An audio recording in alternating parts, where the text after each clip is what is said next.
ChatGPT just released their advanced voice feature, and I really think we're seeing something that can change the world. I'll explain why. If you're watching this, you probably heard some demos of people showing it speak in different accents or languages, but in this video, I'm going to show you examples of how you can actually use this in your business today. So real quick, to get access to it and to be really clear, this is not the voice features that you tried before September 24th. Those were like nothing compared to this advanced voice mode. And if you want to get access to advanced voice, you have to be a ChatGPT Plus or Team subscriber. Some of these ideas I really think can change the way that you work. So here are the top 5 ways to use ChatGPT Advanced Voice in your business. So one idea here is having it review a presentation or even a video script to help you with your performance and delivery. One thing I'll say here is in my testing, it is currently way overtuned on politeness. So I struggle to get it to be critical of me sometimes, but if you ask the right questions, you can get it to reveal what you're looking for. And I can see why though, because imagine AI telling you like, oh, you're kind of an idiot right out of the blue. That wouldn't really feel very nice. And I think that's the kind of thing that makes humans say, oh, okay, let's go rebel against AI because it thinks it's better than us. So here's an example of how we can do this. Hey there, so I'm working on an intro for my podcast. I want to read it to you and I want to have you kind of review my performance. How about I give 2 performances and then I want to get your feedback. All right, so here's the first one. Welcome to the Creators Adventure, where we interview creators from around the world and hear their stories about growing a business. And here's the second one. Welcome to the Creators Adventure, where we interview creators from around the world hearing their stories about growing a business. All right, what do you think? Okay, so in the first one, your tone was clear, but it felt a bit more like an announcement. The second one had a warmer vibe, more inviting. I think the second delivery might connect better with your audience. All right, any suggestions on how I could improve the second delivery even more? Sure. In the second delivery, try adding a slight pause after around the world to emphasize the global aspect. You could also vary your pitch a bit more to create a conversational tone, making it sound like you're sharing something exciting with a friend. All right, awesome, thanks. The next use is as a meeting partner. Personally, this is my favorite use so far because I'll have these calls with my team throughout the week, and there has been so many times where we're talking about something and we kind of realize that we're now at the point that we want to kind of brainstorm some ideas about maybe how something might work, how we're going to approach some certain problem. And I always stop myself and think, man, if ChatGPT had been listening to us and I could just say, hey, ChatGPT, what do you think about that? Can you list out 10 ideas for us? And we could just go off of that instead of having to kind of sit there and come up with the ideas for ourselves. That would be incredible. And now you can actually do that. So imagine you get on a call with somebody, a teammate, a colleague, whatever, and you just have ChatGPT there ready to help you whenever you need. So I'm going to show you exactly how this works and a trick that you need to make this work in the best way. Hey, I'm going to talk with my colleague about some ideas. You can just listen in and follow the custom instructions that I gave you. I'll call on you when needed. So we're working on figuring out what are the most impactful things to add to our software, how AI can help creators in their businesses even more. Maybe I'll first list out what we currently have. We've got the AI chat that can answer questions, that can edit products. We've got an AI product generator to help you create and get those products set up in the first place. We've got the AI coach that can help guide you in growing your business. We've got AI quiz generators. ChatGPT, can you help me brainstorm some new ideas of things we could add that might be impactful? Sure, Brian. How about an AI-powered feedback tool? It could analyze course engagement metrics, student performance, and feedback to provide creators with personalized suggestions for improving content. It could even predict trends to help creators stay ahead of the curve. We actually have a lesson review feature already. Forgot to mention that. Okay, ChatGPT, that sounds great. What else?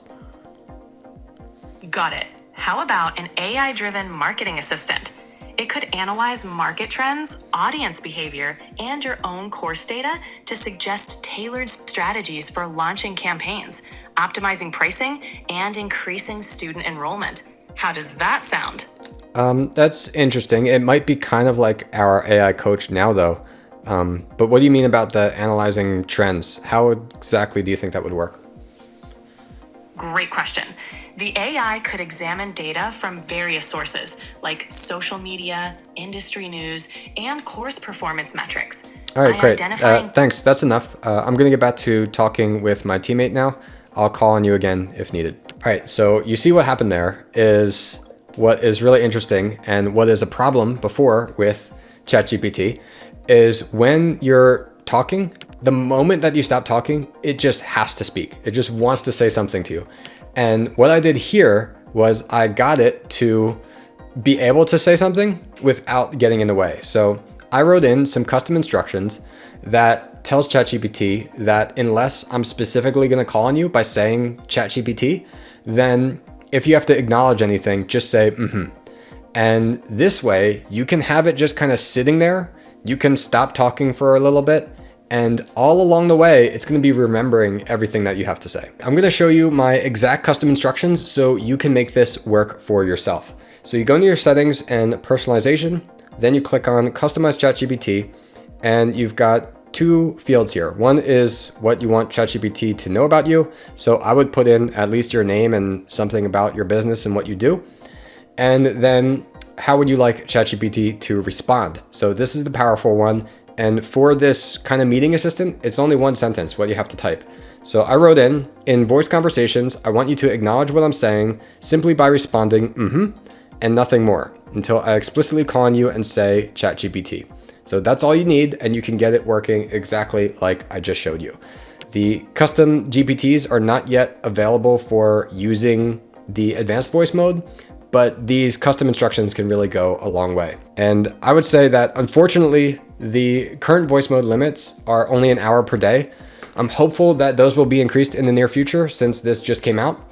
So if you've got like an hour meeting, then you could just plan to use it for that and you're set. But I could definitely see myself using this for other things besides calls where I want to just be working with it throughout the day.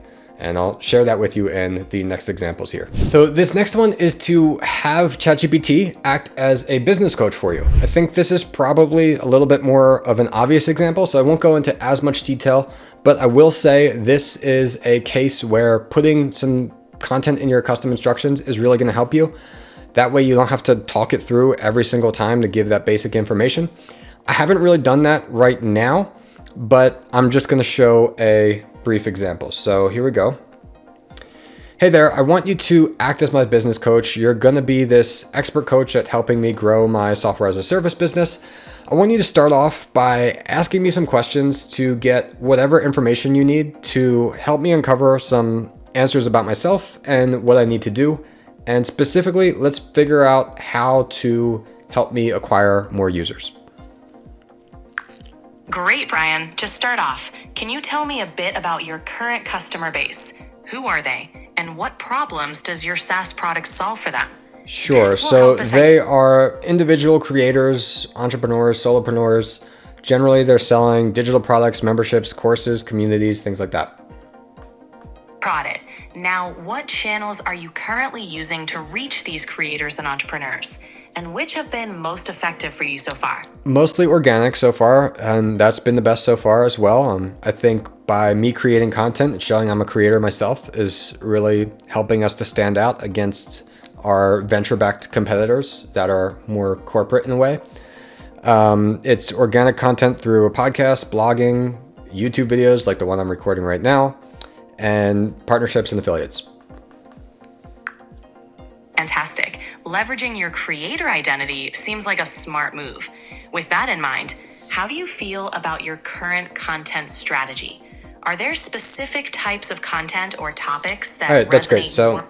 there's an example of having it be a business coach. All right, the next use is just being able to bounce ideas off of somebody else while you're working. So think of like decision analysis or something like that. Like I made a GPT when custom GPTs first came out, that I still find helpful and use a lot to help walk through making a decision, but sometimes it's still nice to like go through the exercise of actually talking it through with somebody. And now you can do that anytime.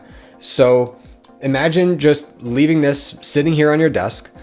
You can be working on things, and then you think of something or you think of some problem. You could be talking to yourself to kind of brainstorm something.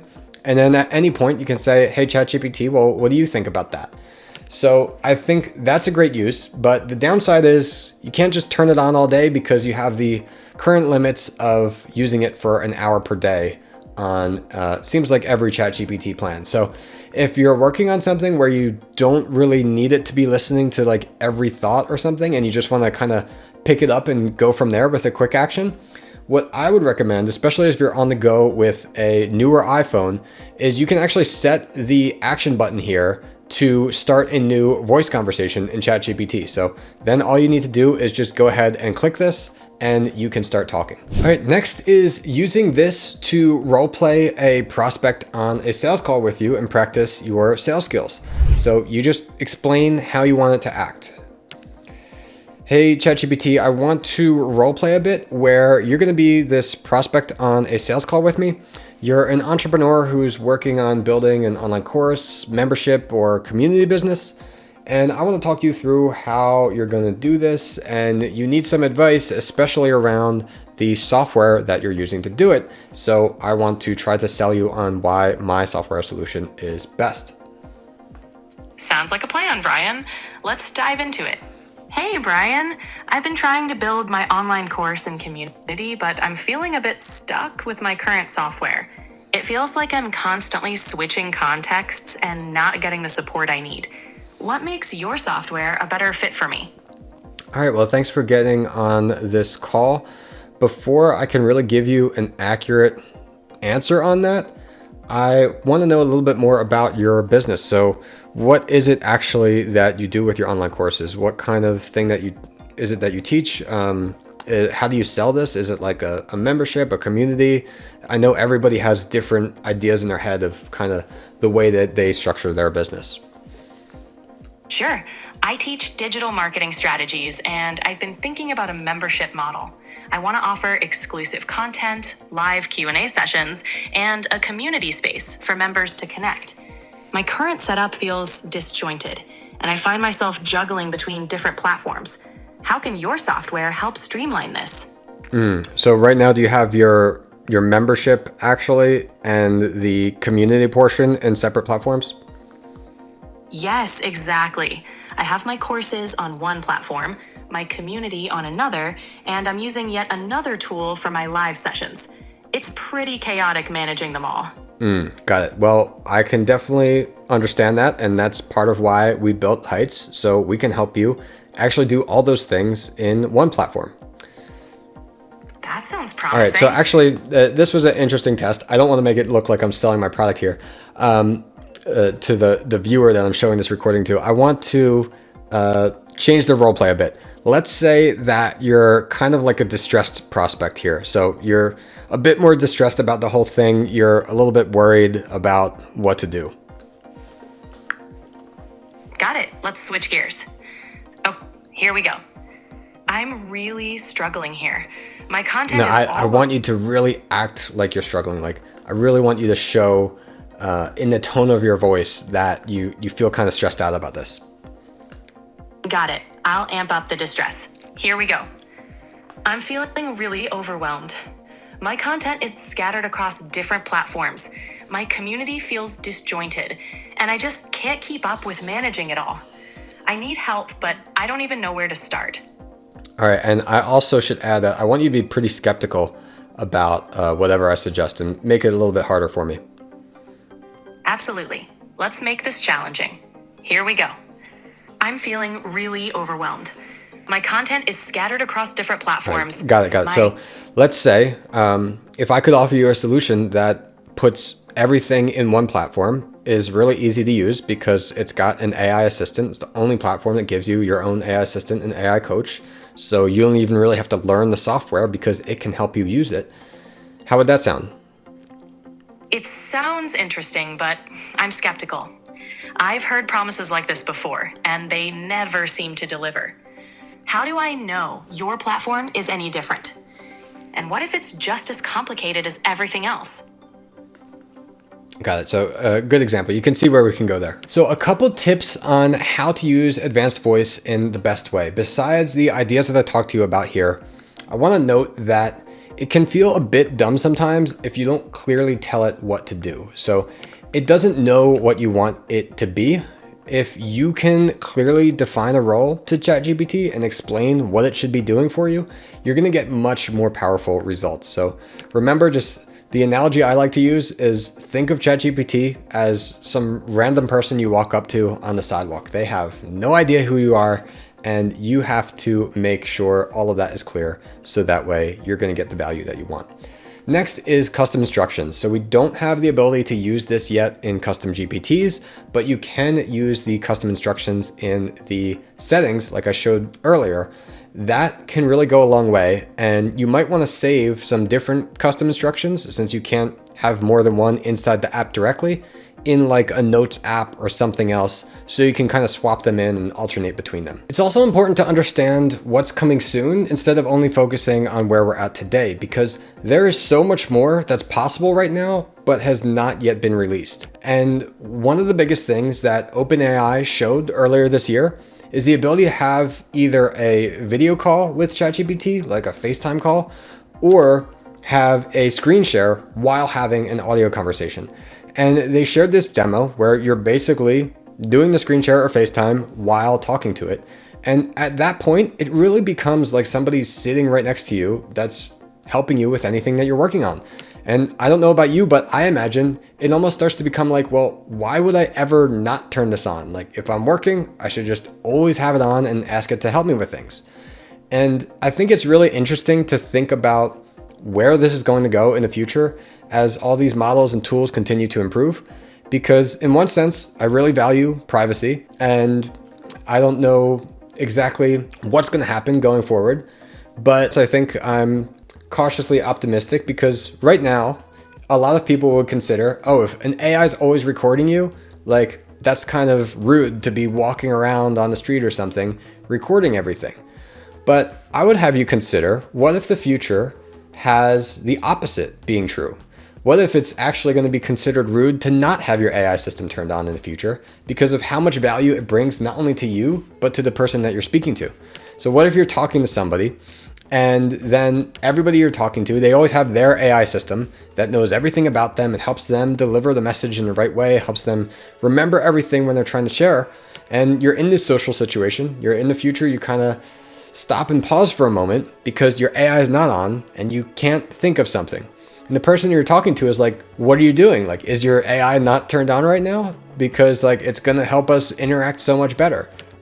So I see a lot of ways that that could kind of go all wrong and dystopian and all that, but I'm optimistic because we're figuring all this out now and designing it, and we've got AI to help us improve that.